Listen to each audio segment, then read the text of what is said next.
December 28-ന് ഇറാനിൽ ആരംഭിച്ച സാമ്പത്തിക പ്രതിസന്ധിയെ തുടർന്നുണ്ടായ കലാപം സ്റ്റാർട്ട് ചെയ്തു.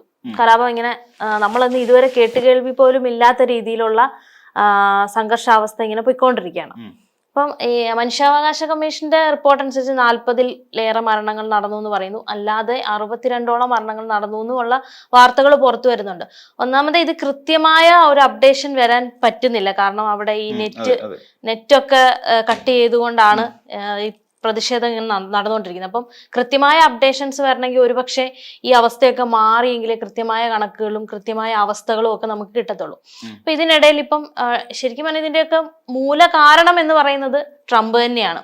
അറിയാലോ, ഈ ട്രംപിന് ഇപ്പൊ ഒരു എന്താ പറയാ ഒരു മുന്നറിയിപ്പ് കൊടുത്തിട്ടുണ്ട്. നമ്മുടെ ഖമേനി കൊടുത്തു കഴിഞ്ഞു. ഇത് ഈ ഒരു അവസ്ഥ ഇപ്പൊ ഞാൻ വെച്ചാൽ ഇറാൻ എന്ന് പറഞ്ഞാൽ നമ്മള് കുറച്ച് നാളായിട്ട് യുദ്ധങ്ങളായിരുന്നു. ഈ രാജ്യങ്ങളൊക്കെ തമ്മിൽ ഭയങ്കര യുദ്ധങ്ങളും ഭയങ്കര വലിയ സാമ്പത്തിക പ്രതിസന്ധികളും ഒക്കെ കണ്ട് മടുത്ത് നമ്മൾ വന്നപ്പോഴാണ് ഈ ഒരു അവസ്ഥയും കൂടെ നമ്മൾ നോക്കുന്നത്. ഇപ്പം ചിലർ വിചാരിക്കും ഇത് അവിടെ അല്ലേ നടക്കുന്നത്, നമ്മളെ എങ്ങനെ ബാധിക്കാനാണ്. പക്ഷെ ഒരു പരിധി വരെ നമ്മളെ എല്ലാരെയും ബാധിക്കുന്ന വിഷയം തന്നെയാണിത്. ഇത് എന്ന് അവസാനിക്കും, എന്തായിരിക്കും ഇതിന്റെയൊക്കെ ഭാവി, എങ്ങനെ പോവും?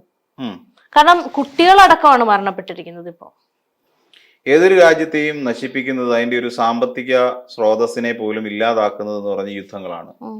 നമുക്കറിയാം അവിടെ ആണവോർജമുണ്ട് എന്ന് പറഞ്ഞുകൊണ്ട് ഇറാനെതിരെ ഇസ്രായേൽ നടത്തിയ അക്രമങ്ങളെ കുറിച്ച് നമ്മളൊന്ന് ആലോചിച്ച് നോക്കൂ. എത്ര ക്രൂരവും പൈശാചികവുമായ അക്രമമാണ് ശരിക്കും ഇസ്രായേൽ ഇറാന് മേലെ നടത്തിക്കൊണ്ടിരുന്നത്. അപ്പോഴും ഒരു രാജ്യം എങ്ങനെ പ്രതിരോധിക്കും നമ്മൾ ആലോചിച്ച് നോക്കണം. ഒരു യുദ്ധം ഉണ്ടാകുമ്പോൾ ആ രാജ്യത്തിന്റെ അതും തന്ത്രപ്രധാനമായ പല മേഖലകളിലേക്കും അക്രമം അഴിച്ചുവിട്ടുകൊണ്ടാണ് ശരിക്കും ഇസ്രായേൽ ഒരു എന്താ പറയുക അവിടെ നടക്കുന്ന ആണവോർജം പിടിച്ചെടുക്കുക. ആണവോർജം അവർ ഉണ്ടാക്കിക്കൊണ്ടിരിക്കുന്നത് ഞങ്ങളുടെ കുട്ടികൾക്ക് പോലും ബുദ്ധിമുട്ടുണ്ടാകുന്ന തരത്തിലേക്കാണ് അവർ ആണവോർജം നിർമ്മിച്ചുകൊണ്ടിരിക്കുന്നത് എന്നതടക്കമുള്ള ഒരു വ്യാപകമായ ഒരു ഇത് സൃഷ്ടിച്ചു കൊടുത്തുകൊണ്ട് ഇറാനെ ആക്രമിക്കുകയായിരുന്നു. ആ അക്രമത്തിന് ഏറ്റവും ഒടുവിൽ ആ രാജ്യത്തിൽ പിടിച്ചു നിൽക്കാൻ വേണ്ടി തിരിച്ചടിക്കേണ്ടി വരുന്നു.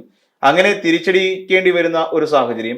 ആ സമയത്ത് തന്നെ അമേരിക്ക എന്ന് പറയുന്ന ലോക പോലീസിംഗ് കളിച്ച് നടക്കുന്ന ഒരു ട്രംപിനെ പോലെ ഒരു തെമ്മാടി അയാൾ വന്നിട്ട് ഉടനെ ഇസ്രായേലിനെ പിന്തുണ പ്രഖ്യാപിച്ചുകൊണ്ട് ഇതിലേക്ക് വരുന്നു. അപ്പം അമേരിക്കക്ക് മറുപണി ഇറാന്റെ ഭാഗത്തു നിന്നുണ്ടാവുകയും ചെയ്യുന്നു. അപ്പം യുദ്ധങ്ങളോട് യുദ്ധം നേരിട്ടുകൊണ്ടിരിക്കുന്ന ഒരു രാജ്യം, ആ രാജ്യത്തിന് ഏർപ്പെടുത്തുന്ന സാമ്പത്തിക ഉപരോധങ്ങൾ, ആ ഉപരോധം എന്ന് പറയുമ്പോൾ നമ്മൾ അവിടുത്തെ ഏറ്റവും വലിയ പ്രധാനപ്പെട്ട ഒരു കയറ്റുമതി ഉൽപ്പന്നം എണ്ണയാണ്. എണ്ണയ്ക്ക് ഉള്ള തീരുവ വർധനവ് ഏർപ്പെടുത്തുക, അങ്ങനെ തുടങ്ങിയ പ്രതിസന്ധികളിലേക്ക് വന്നു കഴിഞ്ഞപ്പോൾ ഉണ്ടായ ഒരു പ്രശ്നം, ഇവരുടെ റവന്യൂ നിലച്ചു. ഇവിടെയാണെങ്കിൽ യുദ്ധമൊക്കെ ഉണ്ടായതിനെ തുടർന്ന് അവർ സാമ്പത്തികമായി ആകെ തകർന്നു.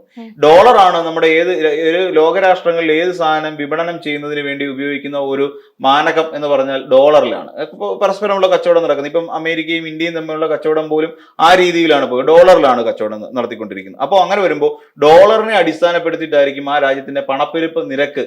ഏകദേശം 70% പണപ്പെരുപ്പ് നേരിടുന്ന ഒരു രാജ്യത്ത് എങ്ങനെയാണ് വിലക്കയറ്റം ഉണ്ടാകാതിരിക്കുക? അങ്ങനെ വിലക്കയറ്റം ഉണ്ടാകുന്ന സാഹചര്യത്തിൽ അവിടുത്തെ ആളുകൾ എങ്ങനെ പ്രതിരോധിക്കും? ആനുകൂല്യങ്ങൾ സ്വാഭാവികമായും കൊടുത്തു ജനങ്ങൾക്ക് ഇപ്പൊ നൽകിക്കൊണ്ടിരിക്കുന്ന പല ആനുകൂല്യങ്ങളും അവിടെ വെട്ടിച്ചുരുക്കേണ്ടതായിട്ട് അവസ്ഥയിലേക്ക് സർക്കാർ നീങ്ങും. അപ്പോൾ അവിടുത്തെ ഒരു ഭരണകൂടത്തിന് അങ്ങനെ ചിന്തിക്കാനേ പറ്റുള്ളൂ. അപ്പൊ അങ്ങനെ വരുമ്പോൾ ഈ സാമ്പത്തികമായ ഉപരോധവും സാമ്പത്തികമായ ഈ പറയുന്ന പണപ്പെരുപ്പവും കൂടി ഒത്തുവരുമ്പോൾ അവിടെ വിലക്കയറ്റം ഉണ്ടാകുന്നു. ആ വിലക്കയറ്റത്തെ തുടർന്ന് അവരുടെ എണ്ണ ആരും എടുക്കാതെയാകുന്നു. ആഗോള വിപണിയിൽ ഇവരുടെ എണ്ണ കച്ചവടം ചെയ്യാൻ കഴിയാത്ത ഒരു സാഹചര്യം വരുന്നു. അവിടെ എല്ലാം അമേരിക്ക എന്ന് പറയുന്ന ഒരു ഭീകരൻ അവിടെ പിടിമുറുക്കി കഴിഞ്ഞിരിക്കുന്നു. അങ്ങനെ വരുന്ന ഒരു സാഹചര്യമായപ്പോഴാണ് ജനങ്ങൾ പ്രതിഷേധിക്കും. ജനങ്ങളുടെ ആ ഒരു പ്രതിഷേധത്തിന്റെ പിന്നിൽ ശരിക്കും പറഞ്ഞ് ജനങ്ങളെ ഇളക്കി വിട്ടുകൊണ്ട് ആ രാജ്യത്തിന്റെ ഒരു മൊത്തത്തിലുള്ള ഒരു സമ്പദ്ഘടനയെ പോലും ചോദ്യം ചെയ്യുന്ന തരത്തിൽ, ഇളക്കി മറിക്കുന്ന തരത്തിൽ അവിടെ പ്രക്ഷോഭത്തിന് തിരികൊളുത്തിയത് അമേരിക്ക തന്നെയാണ്. അല്ലെങ്കിൽ ഇതിന് കാരണം ഈ അമേരിക്ക ചിന്തിക്കുന്ന കാര്യം, അങ്ങനെ ഒരു പശ്ചിമേഷ്യൻ രാജ്യങ്ങൾക്ക് ഒരു വല്ലാത്ത പ്രതിസന്ധി ഉണ്ടാവും. ഇപ്പൊ നമുക്കറിയാം വെനസ്വലയെ പോലുള്ള ഒരു രാജ്യത്തെ ട്രംപ് എങ്ങനെയാണ് വരിഞ്ഞു മുറുക്കിയിരിക്കുന്നത് എന്നുള്ള കാര്യം. അവിടെ ഈ എണ്ണയാണുള്ളത്. ഇറാഖിനെ എങ്ങനെയായിരുന്നു ഒരു കാലഘട്ടത്തിൽ അമേരിക്ക പിടിച്ചു കുലുക്കിയത്? അമേരിക്ക ഇറാഖ് എന്ന് പറയുന്ന രാജ്യത്തിന്റെ എല്ലാ സാമ്പത്തിക അവസ്ഥയും തകിടം മറിച്ചുകൊണ്ട് സദ്ദാം ഹുസൈനെ കൊണ്ടുപോവുകയും അന്ന് ജോർജ് ബുഷ് ആയിരുന്നു പ്രസിഡന്റ്, കൊണ്ടുപോയി തൂക്കിലേറ്റി കൊലപ്പെടുത്തുകയും ചെയ്യുന്നു. അപ്പം ഇങ്ങനെ ഓരോ ലോകരാഷ്ട്രങ്ങളിലെയും അല്ലെങ്കിൽ ഓരോ രാജ്യത്തെയും അവരെ സാമ്പത്തികമായി ഞെരുക്കാൻ അമേരിക്കയെ കൊണ്ട് സാധിക്കും.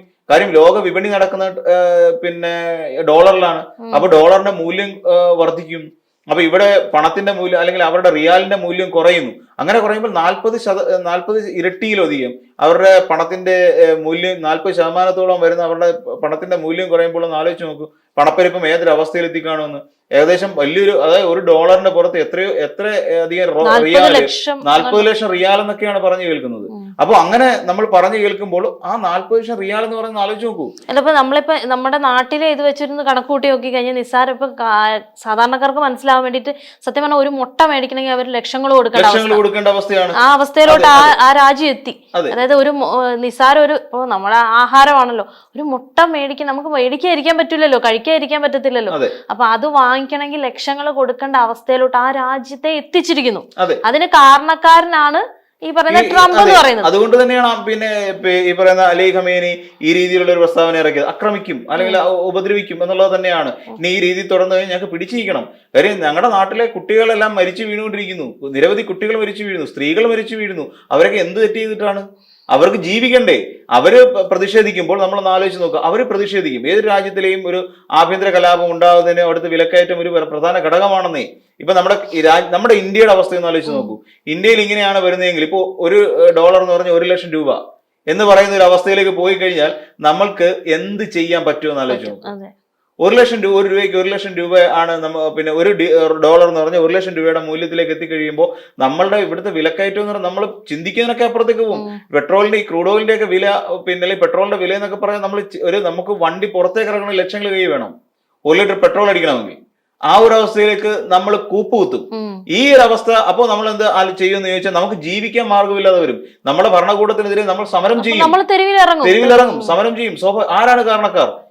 നമ്മൾ പോലും അറിയാതെ നമ്മളെ ഭരിക്കാൻ വരുന്ന, നമ്മളുടെ മേലേക്ക് അധീശത്വം സ്ഥാപിക്കാൻ വരുന്ന ഒരു ലോകരാഷ്ട്രം, അമേരിക്കയെ പോലുള്ള ഒരു വമ്പൻ, അയാളാണ് ഇതിനെല്ലാം കാരണക്കാരൻ. അപ്പൊ തീർച്ചയായും നമ്മൾ ആർക്കെതിരെ സമരം ചെയ്യേണ്ടി വരും. ഒരുപക്ഷെ നരേന്ദ്രമോദി ആകുമ്പോൾ ചിലപ്പോൾ മിണ്ടായിരുന്നു വരും. പക്ഷെ അങ്ങനെയല്ല, നട്ടലുള്ള ഭരണാധികാരികൾ പ്രതികരിക്കും. അതാണ് ഇറാനിന്റെ ഭാഗത്തു നിന്നുണ്ടാകുന്നത്. ഇറാൻ അതിനെ പ്രതികരിക്കും.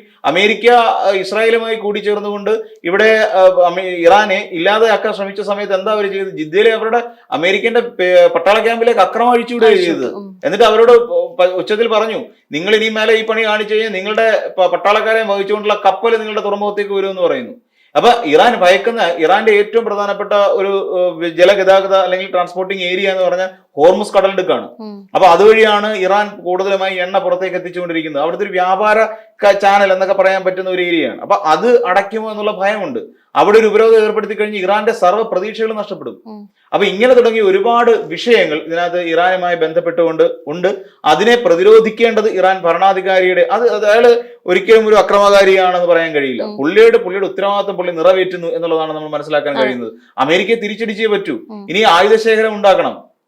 ഒരു യുദ്ധം ഉണ്ടാകുന്ന സമയത്തുണ്ടാകുന്ന ഒരു പ്രധാന പ്രതിസന്ധി അതാണ്. ആയുധശേഖരം ഉണ്ടാക്കേണ്ടി വരും. അതിനുവേണ്ടി സ്വന്തം പട്ടാളത്തെ, മിലിറ്ററിയെ തെരഞ്ഞെടുക്കേണ്ടി വരും, മിലിറ്ററിയെ നിലനിർത്തേണ്ടി വരും. അപ്പോൾ സംഭവിക്കാൻ പോകുന്ന കാര്യം എന്ന് വെച്ചാൽ, ഈ രീതിയിൽ മുന്നോട്ട് പോയാൽ പല രാഷ്ട്രങ്ങളും, പശ്ചിമേഷ്യൻ രാജ്യങ്ങൾ പലതും ഈ ഇറാനെ പിന്തുണ പ്രഖ്യാപിച്ചുകൊണ്ട് ഒപ്പം നിൽക്കും. ഈ പറയുന്ന നോർത്ത് കൊറിയ ഉൾപ്പെടെയുള്ള, റഷ്യ ഉൾപ്പെടെയുള്ള, ചൈന ഉൾപ്പെടെയുള്ള രാജ്യങ്ങൾ ഒരു പക്ഷേ ഇവർക്കൊപ്പം നിൽക്കേണ്ട ഒരു അവസ്ഥ വരും. അങ്ങനെ വരുമ്പോൾ ഇവിടെ ഉണ്ടാകാൻ പോകുന്ന ഒരു വലിയ ഭീകരമായ പ്രതിസന്ധി ഉണ്ടാവും. ഇവിടെ ഒരു യുദ്ധത്തിലേക്ക് തന്നെ കാര്യങ്ങൾ നീങ്ങും. ജനങ്ങളെ, നിരവധി ആളുകൾ മരിച്ചു വീഴും. ഇത് പക്ഷേ ട്രംപ് എന്ന് പറയുന്നത് മനസ്സിലാക്കുന്നില്ല. ഇത് നമ്മളിപ്പോൾ ആലോചിക്കുകയാണ്. ഇപ്പം ട്രംപ് എന്ന് പറയുന്ന സ്വേച്ഛാധിപതി നാളെ ഒരു സമയത്ത് ഇന്ത്യക്കെതിരായും ഈ രീതിയിലുള്ള സാമ്പത്തിക വിരോധം ഏർപ്പെടുത്താം. കാരണം അങ്ങോട്ടേക്ക് കയറ്റുമതി ചെയ്യുന്നവയ്ക്ക് തീരുവ ഏർപ്പെടുത്തിക്കൊണ്ടിരിക്കുകയാണ്. ഇപ്പോഴും നമ്മളുമായി തർക്കത്തിലാണ് ആ കാര്യങ്ങളിൽ. നമ്മൾ ഈ നേരിടുന്ന സ്വർണത്തിന്റെ വിലയോ? അതെ, സ്വർണത്തിന്റെ വില തന്നെ നമ്മൾ പരിശോധിച്ചാൽ പോരെ? നമ്മുടെ പണപ്പെരുപ്പ് എത്രത്തോളം വലുതാണ് നമുക്ക് മനസ്സിലാക്കാൻ സ്വർണത്തിന്റെ വില മാത്രം പരിശോധിച്ചാൽ മതി. അപ്പം അങ്ങനെ ഉള്ള ഒരു വലിയ ആഗോള പ്രതിസന്ധിയായി ഇത്തരത്തിലുള്ള പ്രശ്നങ്ങൾ മാറും. അത് ഈ പറയുന്ന ഐക്യരാഷ്ട്രസഭ ഇടപെട്ടുകൊണ്ട് തന്നെ ഇക്കാര്യത്തിൽ ഒരു തീരുമാനം ഉണ്ടാക്കാത്തിടത്തോളം കാലം പല ലോകരാഷ്ട്രങ്ങളും ഈ നിഴലിൽ തന്നെ ആയിരിക്കും. ഒരു ജീവിതം എന്ന് പറയുന്ന, അല്ലെങ്കിൽ മുന്നോട്ടുള്ള പോക്ക് എന്ന് പറയുന്ന ഒരു വലിയ പ്രതിസന്ധി സൃഷ്ടിക്കും. അത് തന്നെ ആയിരിക്കും ഒരുപക്ഷെ ഇറാൻ നേരിടാൻ പോകുന്ന ഈ കടുത്ത പ്രതിസന്ധി. അതിനെ പ്രതിരോധിക്കുക എന്നുള്ളത് ഒരു ഭരണാധികാരിയുടെ ചുമതലയാണ്. അത് പിന്നെ നല്ല വൃത്തിയായിട്ട് ചെയ്യുമെന്നുള്ള കാര്യത്തിൽ നമുക്ക് ഉറപ്പുണ്ട്. പക്ഷേ ഖമേനി ചെയ്യുമ്പോൾ ഇവിടെ ഉണ്ടാകാൻ പോകുന്ന ഒരു വലിയ യുദ്ധമാണ്. കുട്ടികളെ ബാധിക്കും, സ്ത്രീകളെ ബാധിക്കും, നിരപരാധികളായ നിരവധി ആളുകൾ ഇവിടെ കൊഴിഞ്ഞു വീഴുകയും ചെയ്യും. അതാണ് ഇപ്പോൾ ഉണ്ടാകാൻ പോകുന്ന ഒരു വലിയൊരു പ്രശ്നം.